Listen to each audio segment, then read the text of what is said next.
So we're doing Parshas Balak. If you're following, it's on 856 and 857. So we're reading a new character this week, Balak ben Tzipor. It says, Vayar Balak ben Tzipor es kol asher asa Yisrael emor. Balak, the son of a person named Tzipor, saw all that the Jewish people did. So who was Balak? Balak was a king, as it's going to tell us, and he was a king of Midian. And Midian had conquered the nation of Moab, and now they were in the area of the world that belongs to Moab. And the Jewish people are approaching, and they see the Jewish people, wherever they go, they're victorious. They're getting through the land, they're doing whatever they need to do, they're getting to Israel. And they decide that they're afraid. In fact, it goes to the point, if you read on, it says in the English, if you look at verse 4, Moab says to the elders of Midian, right? So they say, now the congregation, meaning the Jewish people, will lick up our entire surrounding as an ox licks up the greenery of the field. And Balak, son of Tzipor, was king of Moab at that time. So, I'm sorry, the blame is all on the Mankiewicz. All right, we'll take a break for a moment and then we'll start it again. Don't worry. It's quite all right. I don't mind. Nobody else minds either, right? We have a socialist bent here for the sake of everyone. That's not you calling me, is it? No. All right, we'll try again. We're on 685 and 686, 856 and 857. Parshas Balak. And I mentioned that we just are meeting this new character named Balak, who is he is the king of Midian. But Midian had conquered Moab, a nation of Moab, and now he's of course the king of Moab as well. And they're living in the fields that belong to Moab. So he says that they've come to the conclusion the Jewish people are coming and they're afraid the Jewish people are going to conquer them and take away all their stuff. So they're upset. And the Moabites, the elders of Moab, come to the king and they say, you've got to help us. You're the king. You've got to guard us. And he said, and why? He says, because the Jewish people are coming, they're going to lick us up. Right? They're going to lick us up just like an ox licks up the grass of the field. So what does that mean? That's like the ox eats the grass of the field, the Jewish people will eat us. Like, that's a pretty strange one. Say a lion, right, or a tiger, but a cow eaten in the field, that's what it is. So the idea is that you see, Moab is a relation of the Jewish people. Moab, the nation comes, that they're the children of Lot. Now remember, Lot was Abraham's nephew, and he had two children, which he had with his daughters, right, because they thought the world had been destroyed. And one of them was named Moab, and he created the nation of Moab, right? Now there's a law that says because they're related to us, the Jewish people are not allowed to just go to war with them. You have to be civil. They're relations, they're relatives. So they're not usually afraid of the Jewish people because we can't go to war with them, right? However, Midian took them over. Midian conquered them. So now officially they're Midian, not Moab, because it's sort of like if Rome comes and conquers Syria, Syria becomes a part of Rome. It's not Syria anymore, now it's Rome. So now the Moabites are part of Midian, now the Jewish people can come and conquer them, and now they're afraid. Right? So they use this example just like the ox, or let's say the cow, eats the grass. They're going to eat us. And this is it's a funny example. So the example is like this. What is the purpose of grass in the world? Like, how does grass have any spiritual purpose? See, usually if something has a spiritual purpose is that let's say we have a cow. We eat a cow, and with the energy that we get, it keeps us alive. We do mitzvahs, we do acts of kindness, we give some of the cow to the poor people, we do positive things with it. So what happens is when we use the energy from the cow in a positive way, according to the Torah, so then the spirituality found within the cow gets fulfilled. It fulfills its potential, right? Because we eat the cow, or we use the cow for mitzvahs. But grass, we don't eat. We don't do anything with grass. We walk on it. So how does grass release its spirituality?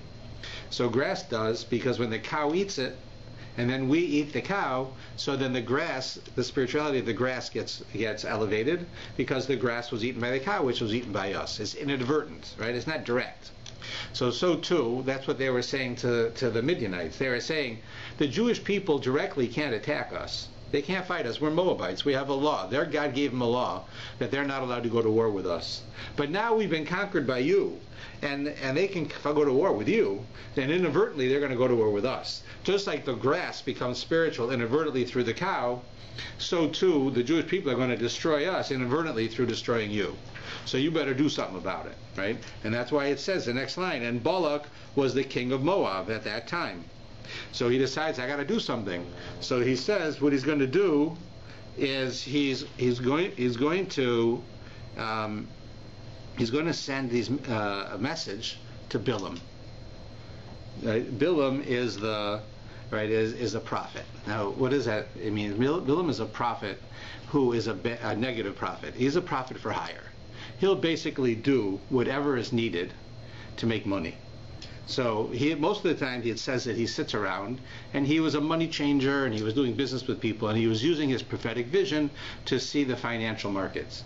So he was becoming a millionaire. But now they want to come and say to him, listen, we want to hire you to curse the Jews. We'll pay you to curse the Jews. So it says here, he sends messengers to Bilam, the son of Beor, who is this prophet, which is by the river of the land of the members of his people. So why it tells you by the river is because that's where they used to be when the ships would come in. He was the money changer, right? So that's what he was doing. And they say to him, behold, the people have come out of Egypt. Out of Egypt. The members of this people, behold, it has covered the surface of the earth, and it sits opposite me. So now, please come and curse this people for me, for it is too powerful for me. Perhaps I'll be able to strike it and drive it away from the land.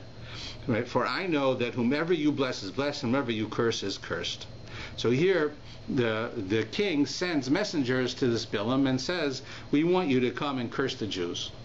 Because if you curse someone, they're cursed. If you bless them, they're blessed. We want you to curse them so they won't be able to destroy us, and we can destroy them.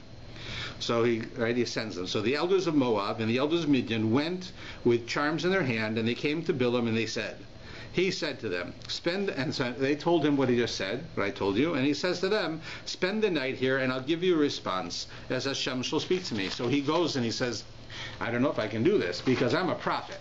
And a prophet just does what God wants him to do. So I'm going to talk to God. And if God says I can come and curse the Jews, then I'll come and curse the Jews. So the officers of Moab stayed with Bilam. God comes to Bilam and says, who are these guys? Who are these guys that you're hanging around with? So he tells them that Balak, the son of Zippor, sent them to me. And the people coming out of Egypt, that's the Jewish people, are coming and go and curse, and they want me to curse them. Perhaps I'll be able to make war against them and drive them away. So God says, you shall not go with them. You shall not curse them, for they are blessed. The Jewish people are blessed. You can't curse them. So Bilam gets up in the morning and he tells the officers, go to your land, for Hashem won't let me go with you. That's it. I can't do it. I'm not allowed. God says I can't do it, so I'm not going to do it. So the officers of Moab, they get up and they go back to Balak and they say, Bilam says no. So they're going to make an offer he can't refuse. Right? These are tough guys. They're not going to just say okay. So they say, no, this Bilam is a businessman. He's negotiating with you. He's not saying no, he won't go, listening to God. What is he, religious? Right? He's a businessman. So Balak kept on sending officers, more and more high-ranking than these. They came to Bilam, they said, so said Balak the son of Zippor, do not refrain from going to me. I shall honor you greatly, and everything that you say to me I shall do. So go now and curse the people for me. So he tells them, whatever you want. I'm going to send, before he sent just messengers, now he sent like the generals, like to show how important he is. And then he says, whatever you want, tell me what you want, and you curse the Jew people. So Bilam says, if Balak will give me his house full of silver and gold, I cannot transgress the word of Hashem, right, to do anything small or great. And now you two stay for the night, and I'll ask God. So now Bilam, he says, right, it makes no difference what you offer me. You can give me all the money that Balak has, and if God says no, I can't go. Now you notice they didn't offer him money, right? Mm-hmm. So he is negotiating. They didn't offer money. They offered, we'll do what you want us to do. Right? They don't say anything about money, and he says back, if you give me all the money that your king has, I wouldn't do it. So he's already starting with a lot of money. All of the money the king has, that's not enough. Right? So you see, it's not it sounds like he's saying, "I doesn't matter, money doesn't matter to me. I listen to God." But that's not really what he's saying. What he's really saying is, "Come on, you got to make the offer a better offer. What are you going to give me honor? I want money, and I don't want just a couple of dollars. I want real money." Right? So Bilam. So he says, Bilam answers, and he says, I said that, and now you should stay here for the night. Now God comes to Bilam and says, "If the men came to summon you, arise and go with them, but only the things that I shall speak to you that shall you do." So now God changes his mind. If these men came to get you, then you can go with them, but you can only say what I say. So what's going on now? Now God says like this, like Bilam, "Well, before there was only honor, now they're going to give you money. Well, now you can go." Like God got bribed. Now, what is that? He changes his mind. So here's first important point that we learn from this. Bilam is negotiating. Bilam wants money, right? So he goes to God and he says, "Listen, I told them I wanted all the money in the treasury. They didn't say no." So God says, "Now I understand. Before I thought you were going to go curse the Jews because you hate the Jews, right? Because you have a passion against them." He said, that I'm not going to let you go. But you're going to go because of money? Okay, you can go. So what does that mean? It means the following, that if a person is committed to a cause, they're passionate about a cause, they believe in something, nothing can stop them. Nothing can stop them. But if a person is a mercenary, they're a gun for hire, right? They're just doing it for the money, then they're not very effective. And I saw written once a story about Rabbi Schwab. Rabbi Schwab was a rabbi of the German community in New York. He passed away since. But he says that when he was a kid in Germany in the 1930s, they had communism. And communism was going all over Europe. So there were people in Germany who wanted to be communists. And they would have a parade on the 1st of May, right, May Day. And he said at the front of the parade was this Jewish kid who came from this town where they were, in Frankfurt, and he would march in the front of the parade, very proud, marching down the street. And as he's marching down the street, all the Jews would be making fun of him. "Well, you're crazy. Like the communists are going to kill you like they kill any other Jew. What are you doing?" Right? His parents are embarrassed. And he's got his head up and he's marching. Why is he? Because he believes in it. He believes, no one's going to stop me. I believe in this. This is what's best for the world. Communism is best for the world. I'm going to go and do this. So he goes and he marches with that idea that he wants to do that. Right? If you said to him, "I'll give you $100 to march," you say, "Are you crazy? My parents will be embarrassed. All my friends will be embarrassed. All these people will throw rocks at me. Right? I'm not going to do it." But because he believes in the cause, nothing will stop him. Right? And he'll be accomplished. He'll do something because nothing can stop a person with passion. Right? That's here. God first says, "Oh, Bilam, these people are coming and asking you to curse the Jews. I'm not going to let you curse the Jews, because if you really hate the Jews, your curse will work. You'll be effective." But now that God sees that Bilam's just in it for the money, they're coming to you and they're offering you money now. Now you can go. Nothing's going to happen. Go ahead. You can go. That's easy to fight. Right? That's what he's saying. And that's something we learned, that a person who's passionate about something, a person who's committed about something, they're prepared to be what we call mesiras nefesh. It literally means to give your soul. It means that they're willing to give of themselves, to sweat, to fight for a cause. That person's effective. The person who just does it for a couple of dollars, they're not going to make anything. And that's what he's saying. So Bilam arose in the morning and saddled his donkey and went with the officers of Moab. Right? Then it says God's wrath flared because he was going, and an angel of Hashem stood on the road to stop him. So wait a minute, God just told him to go, right? Now God's mad because he goes. God told him go. So what's happening? And what does it mean? He got up in the morning and he got his donkey. So first thing is, Rashi tells us here, and the Gemara says that says, "Oh, you dummy. Do you think you're the first person to get up early in the morning to go do something? You're getting up early in the morning, right away. As soon as you can in the morning, you get up because you want to do this right away and curse the Jews and get your money? You think you're the first person to get up early in the morning to do something to show how enthusiastic you are? Abraham did this. Abraham, it says, when God told Abraham back in Bereshit, I want you to slaughter your son on the mountain. So it says Avram got up early in the morning and he saddled his donkey as early as he could and he went. Because even though he didn't want to kill his son, God told him to, he does it. He does it right away. So he says, you think you're so smart, Bilam, that you're going to use magic. Right? Abraham already fixed this. Abraham already went and got up early in the morning and saddled his donkey, right, for a good reason. and you're getting up for a bad reason, you're not going to be effective. So God gets angry at him because he's going to go, because God said to him, you're going to go, but you have to do what I tell you to do. That's what he says. Balaam doesn't seem he's going to do that. So it says he gets mad, and he sends an angel. Now, this angel that's standing in the road, it says, right, it says he's riding on his donkey, and he's got two men with him, just like Abraham did. Abraham was riding on his donkey to go slaughter Isaac, and he has Isaac and Ishmael with him. The she-donkey saw the angel of God standing in the road with his sword out, and so the she-donkey turns away. Right, so what happens is the donkey sees the angel, but Balaam doesn't see the angel. Balaam's this great prophet. He doesn't see an angel standing in the road with a sword who's going to kill him. But the donkey does, and the donkey has affection for Balaam. It's his master. He feeds him. So the donkey turns one side to get away from the angel, and it hits the wall, and it hurts Balaam's leg. Then Balaam pushes him the other way, and he hits the other wall. And he does this 3 times before Balaam finally gets mad, as it says, right, that Balaam struck the she-donkey to turn it back onto the road. The angel of Hashem stood in the path of the she-donkey to turn the vineyards, a fence on this side, a fence on that side. The she-donkey saw the angel of Hashem and pressed against the wall, and it pressed against Balaam's leg against the wall, and he continued to strike it. The angel of Hashem went further and stood in a narrow place where there is no room to turn right or left. The she-donkey saw the angel of Hashem and crouched beneath Balaam. Balaam's anger flared, and he struck the donkey with the staff. Right? Okay. So the donkey sees it. Now this is an important message. Here's Balaam, this great prophet. And God say to him, you think you're such a great prophet, you're going to go and do and not listen to me? Right? I'm going to make your donkey a better prophet than you. Your donkey will see the angel, you won't see the angel. And the angel does. Now, first thing is interesting is Rashi says that this is an angel of mercy. It doesn't sound to me like an angel of mercy. The angel standing in the road with a sword, right? It's going to kill him. That's no mercy. So we have to understand what it means when the Torah talks about an angel of mercy. The purpose of an angel of mercy is to do something merciful to help somebody. That's the purpose. Not always is doing something merciful to help somebody is it nice. But sometimes, you work and you work and you work, you want to get a job, a certain job, and you don't get it, and you're all upset, you don't get it. Now you got another job, and the job you wanted you didn't get. Or you want to buy a certain house, and you don't get it, somebody else gets it. Or you want to have money for a car, and you don't have it.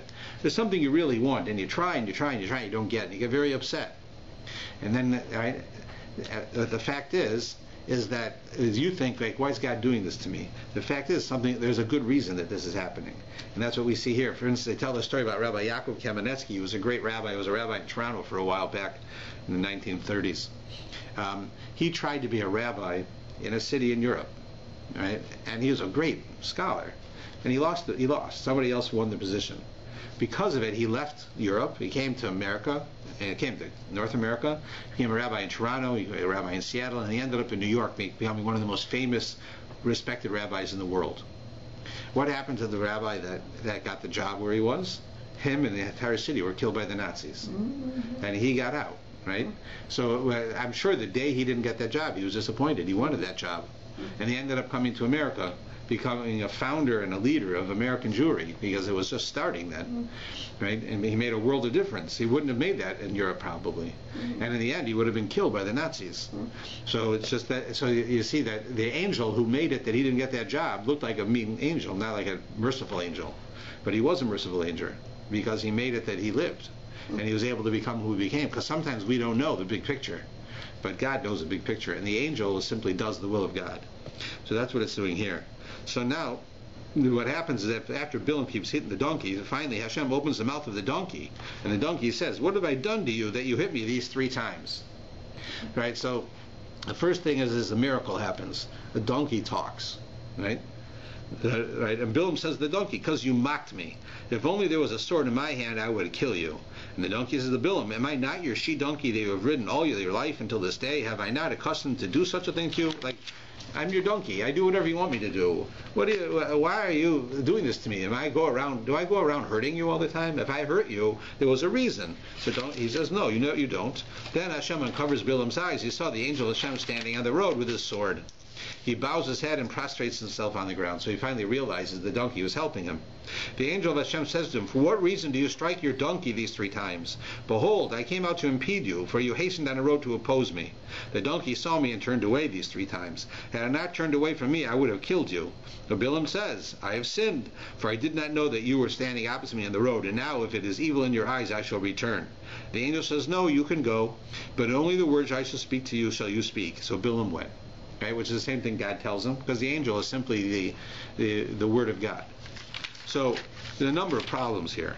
First thing is, how come, wouldn't you be a little surprised by this? Imagine if you decide you're going to go and you got mad at somebody and you want to go over to their house and you want to yell at them.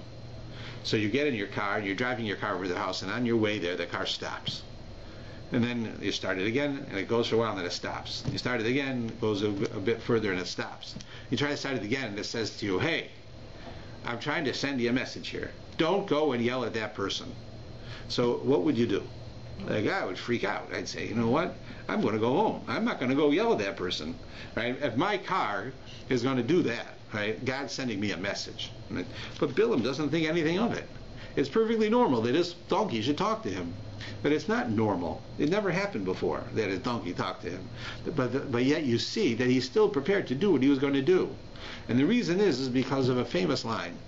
There's nobody who's as blind as a person who chooses not to see. And that's what he's doing. He wants that money. So he chooses that no matter what happens, I'm going to go and get that money. You can put an angel with a sword in front of me, I ain't going to stop. You can get a donkey to talk, I ain't going to stop. I'm going. And that's what happens here. The next thing is here, they keep talking about this. Angel talks about it. You hit your donkey 3 times. 3 times. 3 times. He's talking about hitting it 3 times. Like, you hit it already. What do you care 3 times? What does the angel have to say? If the angel's got something to say, that's what he says to him. He says, "Why did you hit your donkey 3 times? Well, you know the answer. Because I didn't know you were there. That's why. And he keeps talking about 3 times. And the angel and the donkey himself says, "You hit me 3 times." What is this 3? Who cares about it? You hit him, period. So the answer is, that Rashi explains to us based on a medrash that the 3 times it correlates to the 3 major holidays of the Jewish people: Sukkot, Shavuos, and Pesach. These 3 holidays are the 3 holidays that are called regolim, the walking holidays, because there's a mitzvah to walk to Jerusalem. If you live in Israel, right, you're supposed to walk to the city of Jerusalem. It's called you're going over the regel. It's called pilgrimage. Right? This is where pilgrims come from. A person living in Israel would go during Pesach, Shavuos, and Sukkot to Jerusalem, and they would spend the holiday in Jerusalem. That's what they're supposed to do. It's a mitzvah. So those 3 holidays. So it's telling you that the 3 holidays that the Jewish people keep, those are what are in the end what guards the Jewish people against people like Bilam. By our keeping the holidays, the 3 holidays, so it says, "Why did you hit your donkey 3 times?" Right? It's to show that the 3 times that stops Bilam from being able to do what he does, are the 3 holidays that the Jewish people keep. That's an allusion to it. That's why he keeps talking about it. So finally he gets to see this donkey, and he says to he sees the angel. He says to him, "I've sinned, for I didn't know that you were there." Well, that's not true. What was his sin? That he hit his donkey? It's not, you're allowed to hit your donkey. You're not allowed to beat it or be cruel, but you're allowed to hit it. What was his sin? "I've sinned, for I didn't know that you were standing there." That's not a sin. God made it that he couldn't see. What kind of a sin is that? It's like a guy's born, he has no arms. So then he lives his whole life, he goes to heaven, and he says to God, "I sinned because I didn't put tefillin on." What do you mean you sinned? You didn't have any arms. How you can put tefillin on? You have no arm to put tefillin on. So of course he didn't sin. Here he sinned because he didn't see the angel, but God made him not see the angels. That's not a sin. So the sin is that it didn't do anything to him. The whole story did not affect him. That's the sin, that he had no shock value. It didn't do anything to him. He was like totally lost to it. He was so blinded by his desires that a donkey and an angel standing in the road with a sword could not stop him from going. He didn't care. He wanted that money. He's going, no matter what it was. And that's why he says that he sins. So then it says, it goes on, that Balak heard that Bilam had come. So he went to him to the city of Moab, which is on the border of Arnon, which is at the edge of the border. Balak says to Bilam, did I not urgently send to you to summon you? Why did you not go to me? Am I not capable of honoring you? Like Balak says to him, I'm the king. Bilam, I called you. What took you so long? Where you been? So Bilam says, behold, now I've come, and I can say anything. Whatever God puts into my mouth shall I speak. And he says, what are you bothering me I didn't come before? I can come when God tells me to come. I can say what God tells me to say. So God said I could come and I can say. Now, so I'm here. So Bilam went with Balak, and they went to this place, right? And it says that he slaughtered cattle, he offered sacrifices, and in the morning, Balak took Bilam and brought him to the heights of Baal, and from there he saw the edge of the people. So he brings him up on a mountain, and he sees the Jewish people out in the distance. So Bilam says to him, make here 7 altars, and make for 7 bulls and 7 rams. I'm going to offer sacrifices to God. And he does it, and he offers these sacrifices, and God comes to Bilam. He says to him, and he says, I prepared the 7 altars and brought a bull. Hashem says in Bilam's mouth, go back to Balak, and thus shall you say. He returns to him, and behold, he's standing by his offering and all of his officers. From Aram, Balak, king of Moab, led me. From the mountains of the east, come curse Jacob for me. How can I curse? God is not cursed. How can I anger? God is not angry. From its origins is rock-like. And he goes on, but there's nothing he can do. So what happens now, and it's rather than reading through it, is he keeps going from place to place to place, going up on the mountain, looking at the Jewish people from a different angle and trying to curse them. He tries to curse them looking from the east, looking from the west, looking from here, looking from there, all different places trying to curse them, and every time he can't curse them. Now, this is an odd thing to do, right? And the reason is because Bilam, like many people, thinks it's not that I can't do it. It's the place. I'm in the wrong place. I'll try a different place. It's not that people are like that, where they often will think, I can do. It's not my problem. I'm not doing anything wrong. I'm not the person who's making trouble. I'm not the person who's guilty here.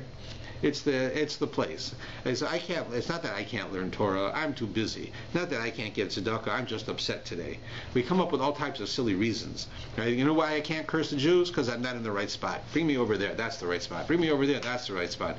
You notice we have later on in the prophets, we have the story of Eliyahu. Right? Eliyahu wants to offer a sacrifice to God. He offers it. Right? If it doesn't work, he says, it's my fault. Because of me, there's no sacrifice. It doesn't say because we're in a bad place.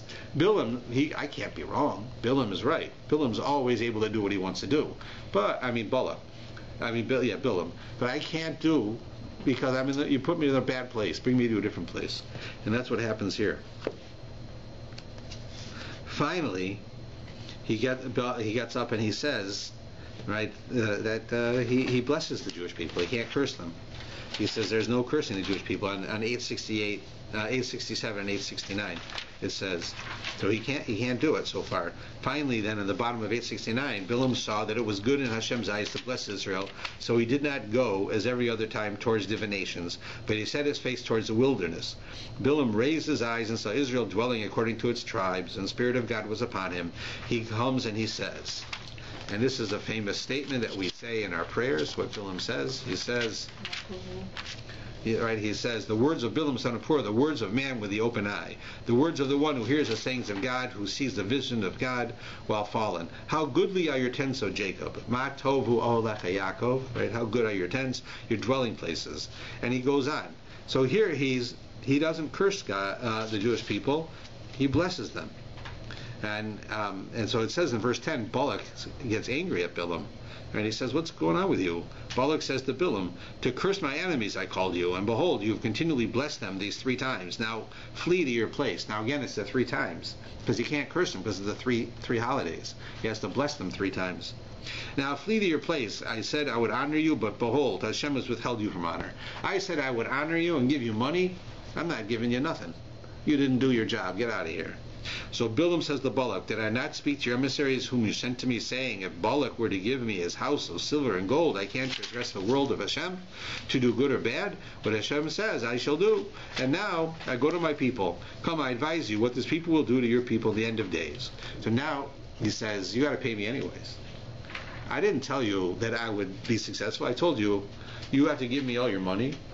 If and you can give me your money, and I'll do what God tells me to do. So he tricks him, right? But he says, but I'll tell you something. Before the end of days, I'm going to tell you how to get the Jews. He says, I advise you what this people will do to your people in the end of days. I'm going to tell you, how do you get the Jews?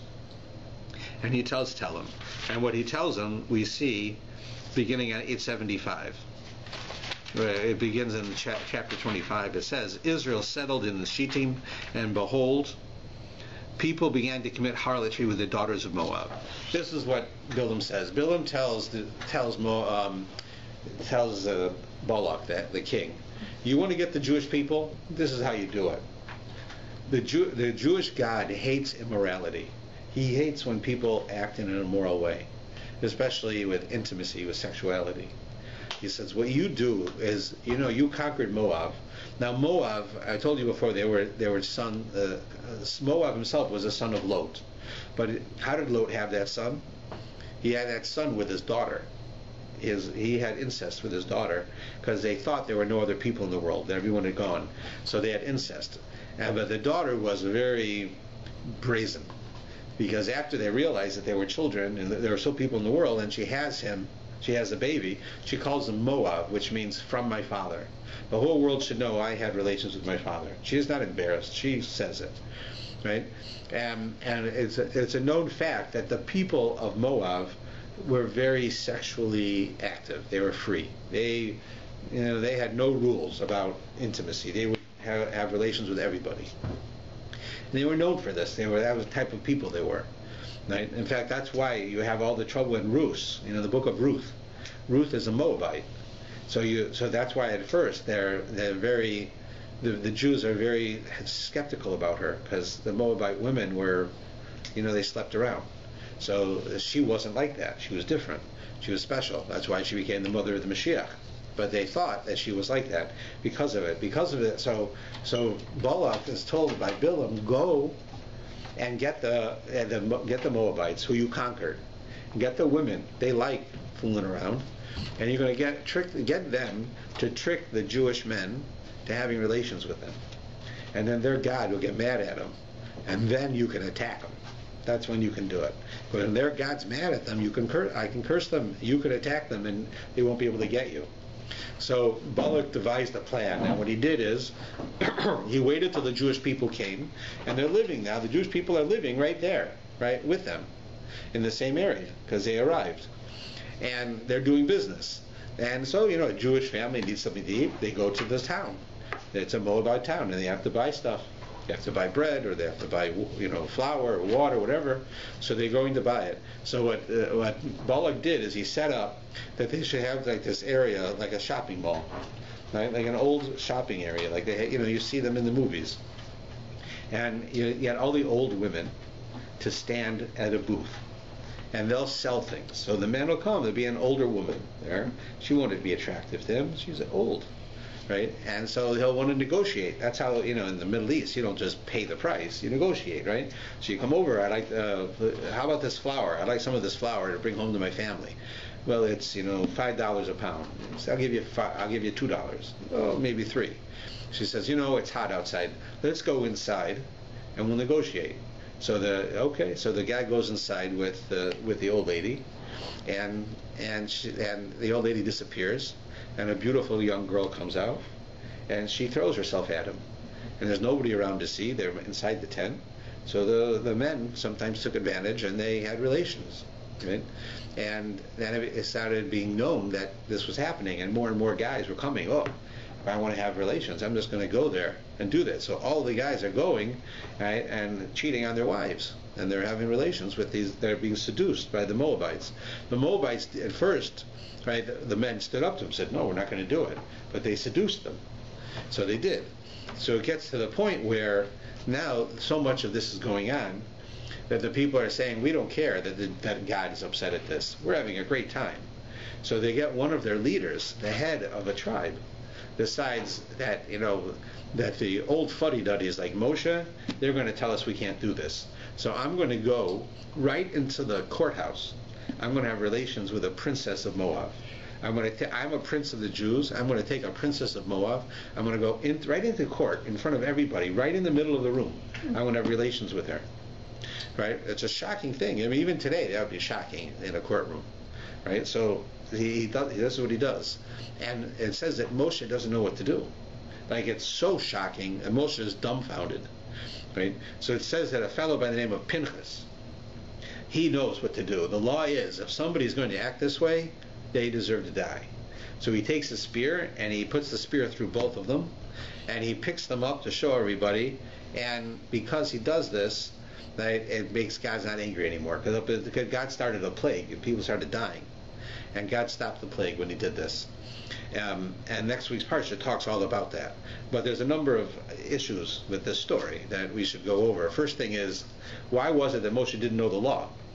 Moshe is the lawgiver. He went up into heaven, and God taught him the Torah. So if Moshe doesn't know it, then nobody knows it, right?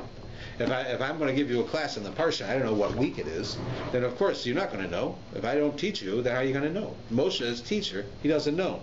So here we have a very important thing, that for some reason God wanted Pinchas to be the savior here, and he's rewarded by becoming a Kohen. So they wanted that Pinchas should become a Kohen. So God made it that Moshe would forget, so that Pinchas should remember and he should act. Right?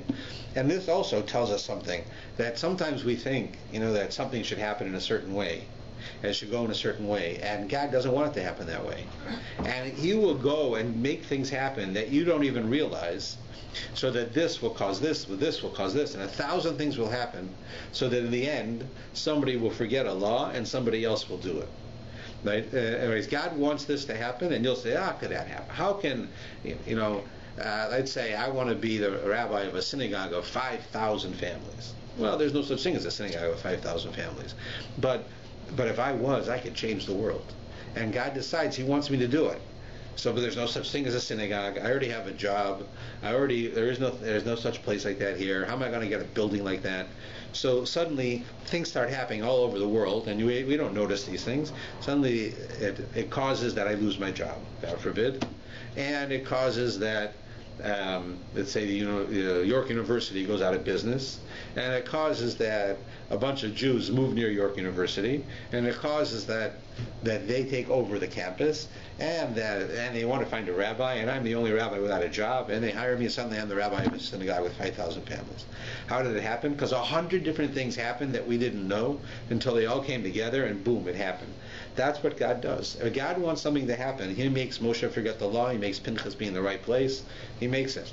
Sometimes you see like a hero. Sometimes they talk about a hero as a person who's walking down the street and there's a fire, and he runs into the house and he saves the baby and he comes out. The truth is, probably anybody would do it, right? But I would say most people, if they're in a situation where they see a baby inside a house and the house is on fire, and they think that they could get through it, go in and go out, even if it's dangerous, most people would do it. But most people aren't heroes, because it doesn't happen. It never happened to me that I had to decide, am I going to save him or not? I never had it happen, right? But if God wants you to be a hero, he'll make it happen, and then you'll be the one who saves the person, right? If he wants that to happen. So all of these things have to happen for that to happen, and that's what that tells you. So that's one thing. The second thing is that we understand that Bilam told Balak, if you want to get the Jews, you've got to get their God angry at them. And the way to get God angry at them is to get them to act inappropriately with intimacy. If you get them to do that, their God hates that. He wants intimacy is between a husband and a wife, and that's it, and all of these other things are wrong.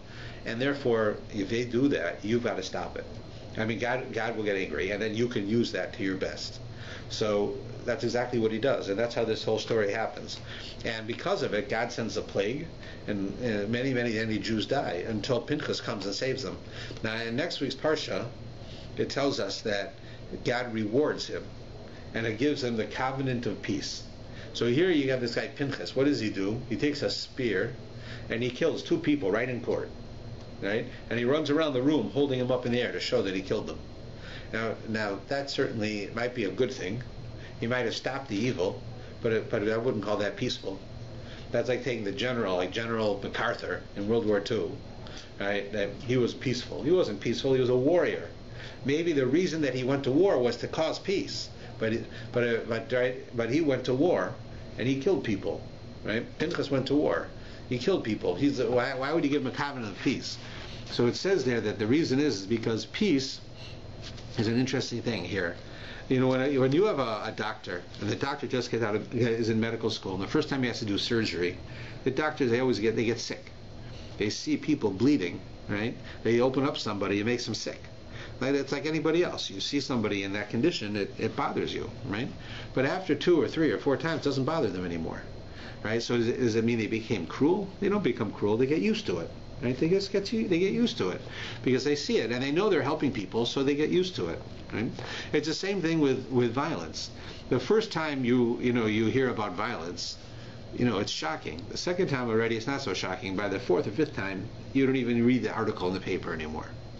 So here you have this guy Pinchas. The first time, right here, he kills 2 people. It's shocking to him, but he had to do it, right? But the next time it won't be shocking. So God gives him the covenant of peace that it should always remain shocking for him. He shouldn't change. He should always be a peaceful person who had to do something not peaceful and still remain peaceful, right? Not become somebody who can accept that. And therefore we're going to read all about him. But it says here, Pinchas, the son of Elazar, the son of Aaron the Kohen. So this also tells you his name very strangely. The last paragraph in this chapter in 875. Pinchas is the son of Elazar, and Elazar is the son of Aaron the Kohen. Why does it tell you that? Because the first thing is, Elazar had 2 parents. He had 2 parents, right? He had a mother and a father. His mother, her mother's grandfather was Jethro, who originally was an idol worshiper, right? The other grandfather is Aaron, and Aaron was a very peaceful, sophisticated man, right? So people used to say, Pinchas, what did he do? He took a sword and a spear and he killed 2 people. He's just like his grandfather, the idol worshiper, because pagans were cruel people, right? Pagans will kill people. They didn't care. Human life didn't mean anything to them. So people would say, Pinchas killed those people because he doesn't care. It doesn't bother him. He can kill people. So the Torah tells you no. That's why it tells you who he is. It tells you he's son of Elazar. Okay, but his grandfather is still this person who was an idol worshiper. He says, no, his grandfather is Aaron. In other words, where did he get this trait? Where did he get the trait to kill somebody? It came from Aaron. You say, Aaron was the most peaceful man in the world. Aaron loved peace, pursued peace. He spent all of his time making people not fight with each other, stop arguing, to get along with each other. That was his whole life, right? And the attribute that Pinchas got came from him, that he should kill people. The answer was yes, because sometimes it is necessary to be violent in order to cause peace. Sometimes when you're facing evil right in the face, when you're looking evil in the eye, you have to fight it. Because it's one thing, you can say, I'm going to be a pacifist. I want the world to be a pacifist. We shouldn't fight anymore. We shouldn't have war. That's fine. And it would be nice if we had a world like that. But if we have a world that has evil in it, and the evil people take advantage of the fact that we don't want to fight, then you have to fight. Now, who was it that said it? Was it Churchill? That the worst evil is when good people face evil and choose not to do anything about it, right? That you have to stand up to it. That's because Aaron Cohen, who was a peaceful man, realized this. Right? It's not like in America. I remember when I was a kid, you had Muhammad Ali, right? Cassius Clay. So he was drafted to go to Vietnam. He was an American citizen. He said he couldn't go. He said because he's a pacifist. He said he's a Muslim, and Muslims are pacifists. And not only was that wrong, right? We certainly know Muslims aren't pacifists, but he was a boxer, for God's sake. That's what he did for a living. He beat people up. What kind of a pacifist beats people up? But he said the Americans let him go. They didn't make him go to the war. And he didn't have to fight because he was a pacifist. That's so silly, right? So this is the opposite. A true pacifist knows that he has to go to war sometimes. Not because he wants war, but because if you don't go to war, evil people will win. Evil people accomplish what they want to accomplish. And this shows you can't do it. That's his ultimate peace. So that's really the story of Bilam. Bilam's an amazing character. We're going to talk about him on Shabbos quite a bit, and how you could have a prophet who's a non-Jewish prophet, right? Who allows himself to be prostituted. Basically, he's like a prostitute. You pay him, and he'll do what you want. You want him to curse someone. You want to go into business. You want him to curse the guy you're going into business with, so that you make all the money. He'll do it. Pay him a fee. That's what he did. He sat by the river. The boats would come in. He would talk to the people. And he would negotiate, and he would become a rich man. That's all he was interested in. So the ability God gave him to be a spiritual leader to the non-Jewish people, he corrupted it. He turned it into a way of making money. Right? It's a sad thing. It's not a reflection that all non-Jews are like that. But he was like that. And he was supposed to be a prophet on the same caliber as Moshe. That's a very high level. And yet he never used it correctly. So we'll speak more about him. Okay, I think that'll sum it for today. Any questions? Yeah? When we read the Parsha, we have to read the commentary to understand it. But when you read the Parsha, is it actually meant to be as it says? For example, it says the donkey spoke. Surely the donkey did not speak. Is it just written this way to teach us something? Well, there's an interesting discussion in the Torah. The Torah is literally true, and we accept that it is, except in rare cases, literally true. We believe that the donkey spoke, that it was a miracle. Not that it wasn't normal for a donkey to speak. We agree with you. Donkeys don't talk. But here, you're talking about Bilam was a prophet. So God made the donkey speak so the prophet could hear him. So that those kind of things could happen. Right? It happens, it's not something that happens every day. It's a shock. It's a miracle. But we believe that it actually did happen. And as I said earlier, the amazing thing is that it didn't even affect him.